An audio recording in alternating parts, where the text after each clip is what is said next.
Hello friends, అందరికీ నమస్తే. Welcome to our channel. ఈ రోజుటి మన వీడియోలో వారంలో 2 రోజులు తలస్నానం చేయకూడదు అని చెప్తారు. ఆ 2 రోజులు ఏమిటో ఈ వీడియోలో తెలుసుకుందాం. వారంలో తలస్నానం చేయకూడని 2 రోజులు ఉంటాయి. మరి ఇప్పటి వరకు ఎవ్వరికీ కూడా తెలియని రహస్యం, ఎన్నో కీలకమైన విషయాల గురించి తెలుసుకుందాం.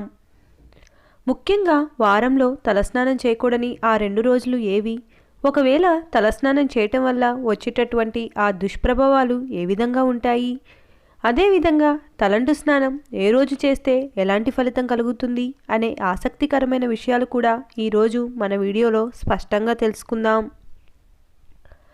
వారానికి 2-3 రోజులు తలస్నానం చేసేవారి కోసం ప్రత్యేకంగా వారంలోని కొన్ని దినాలలో తలస్నానం చేస్తే కొన్ని ప్రయోజనాలు కలుగుతాయి. దాంతోపాటుగా ఆరోగ్యకరమైన శరీరం కూడా కలిగి అన్ని విధాల అనుకూలంగా ఉంటుంది. అయితే మరికొన్ని రోజుల్లో తలస్నానం చేస్తే కనుక అష్టదరిద్రాలు ఉంటాయి. ఇలాంటి విషయాలతో పాటు ప్రతికూల ప్రభావం కూడా ఉంటుంది.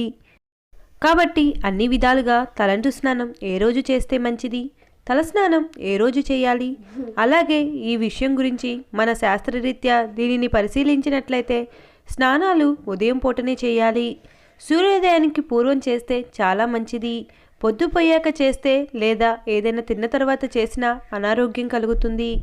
ఏ రోజుల్లో తలస్నానం చేస్తే శుభ అశుభ ఫలితాలు ఏ విధంగా ఉంటాయో ఇప్పుడు చూద్దాం. ఆదివారం నాడు చాలామంది తలస్నానం చేస్తారు. కానీ ఆదివారం తలస్నానం అంత అనుకూలమైన రోజు కాదు.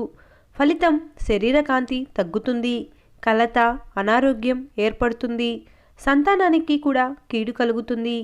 కొన్ని సందర్భాలలో తప్పనిసరిగా తలస్నానం చేయవలసి వస్తే దోష పరిహారం కోసం కొబ్బరి నూనెలో ఏవైనా కొన్ని పూలను కలిపి తలంటుకొని స్నానం చేస్తే దోష పరిహారం జరుగుతుంది. ఇక సోమవారం రోజు తలస్నానం పనికిరాదు. ఫలితం కలవరంగా ఉంటుంది, కాంతిహీనమవుతుంది, భయం కలుగుతుంది. అయితే దోష పరిహారం కోసం కొబ్బరి నూనెలో మందార పూలను వేసి తల అంటుకొని స్నానం చేస్తే దోష పరిహారం అవుతుంది. మంగళవారం స్త్రీలు అస్సలు తలస్నానం చేయకూడదు. ఒకవేళ చేస్తే కనుక ఆ ఫలితం విరోధం, అపాయం, ఆయుక్షీణం, భర్తకు పీడ కలుగుతుంది. దోష పరిహారం కోసం నూనెలో చిటికెడు పుట్టమన్ను లేదంటే ఆవు తొక్కినటువంటి మట్టిని గాని కలిపి తలస్నానం చేస్తే ఖచ్చితంగా దోష పరిహారం కలుగుతుంది. ఇక బుధవారం రోజున తలస్నానం చేస్తే శుభమైన ఫలితాలు కలుగుతాయి. ఫలితం లాభం, ఇంకా కీర్తి, సంపద పెరుగుతుంది, జ్ఞానం కలుగుతుంది. స్నానం ఆచరిస్తే దోష పరిహారం కాగలదు. శుక్రవారం తలస్నానం చేసిన ఫలితం అశాంతి, రోగప్రదం. దోష పరిహారం కోసం నూనెలో చిటికెడు విభూతిని కానీ గోమయాన్ని కానీ కలిపి తలస్నానం చేస్తే దోష పరిహారం అవుతుంది. ఇక శనివారం రోజు తలస్నానం చేస్తే మహాభోగాలు కలుగుతాయి. కాబట్టి ఏ రోజుల్లో తలస్నానం చేస్తే ఎటువంటి మంచి ఫలితాలు కలుగుతాయో చూసుకొని ఆ రోజుల్లో మీరు తలస్నానం చేస్తే గనుక మంచి అభివృద్ధి కలుగుతుంది. ముఖ్యంగా శనివారం రోజు, అదేవిధంగా బుధవారం రోజున గనుక మీరు తలస్నానం చేస్తే చాలా మంచి ఫలితాలు దక్కుతాయి.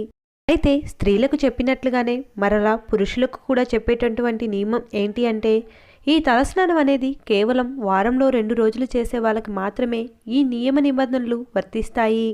కొంతమంది ప్రతిరోజు పూజ చేసే మగవారు ప్రతిరోజు మీకు తలంటు స్నానం పోసుకునే అలవాటు ఉంటే మీకు ఖచ్చితంగా ఈ నియమాలు నిబంధనలు వర్తించవు.